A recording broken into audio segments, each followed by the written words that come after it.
Coffee with কারণের যে বিতর্কিত ঘটনা, সেই ঘটনা এখনো কিন্তু ভুলতে পারেননি রাহুল।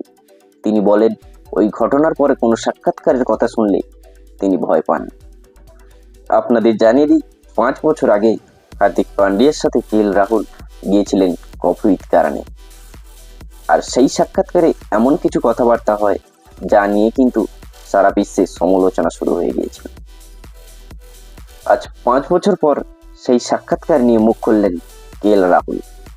তিনি বলেন, 5 বছর আগে আমি ট্রোলিং নিয়ে কিছু ভাবতাম না, ট্রোলিংয়ে আমার কিছু যায় আসতো না, আমি ট্রোলিংকে ভালোভাবে গ্রহণ করতাম।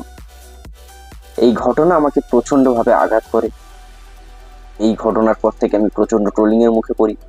আমি উঠলে ট্রোলিং, বসলে ট্রোলিং।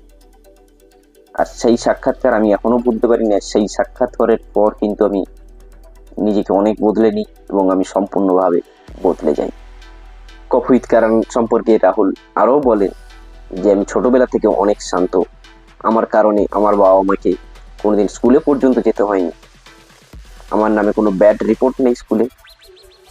আর ভারতীয় দলে জায়গা পাওয়ার পরে আমি অনেক আত্মবিশ্বাসী হয়ে পড়ি। কিন্তু ওই সাক্ষাৎকার আমার কাছে এতটাই ভয়ঙ্কর ছিল, তারপর থেকে আমি নিজেকে সম্পূর্ণ বদলে নিই। একটা সময় ছিল যখন আমি 100 জনের সঙ্গে একটা রুমে থেকেছি, কিন্তু এখন আর থাকি না। কারণ ওই সাক্ষাৎকারে আমি অনেক ভয় পেয়েছিলাম। আপনারা যারা কফি উইথ কারণে রাহুল ও হার্দিক পান্ডিয়ার যে সাক্ষাৎকারের যে এপিসোডটি যারা দেখেননি, তারা অবশ্যই গিয়ে ইউটিউবে সার্চ করুন এবং দেখতে পাবেন ওখানে ওই সাক্ষাৎকারে কি ঘটেছিল আর কি নিয়ে রাহুল আজ বললেন, অবশ্যই কিন্তু দেখতে পাবেন। আর কিছুদিন আগেই রাহুলকে নিয়ে যে একটি মিথ্যে খবর বেরিয়েছিল যে রাহুল রিটায়ারমেন্ট নিচ্ছে, কিন্তু ওটা একেবারেই মিথ্যে। রাহুল কিন্তু রিটায়ারমেন্ট নিচ্ছে না। রাহুল কিন্তু এখন ব্যস্ত দলীপ ট্রফির প্রস্তুতি নিয়ে।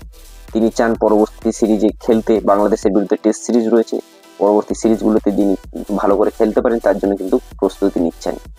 তো বন্ধুরা, কফি উইথ কারণ নিয়ে আপনার কি মতামত অবশ্যই কিন্তু কমেন্ট করে জানাবেন।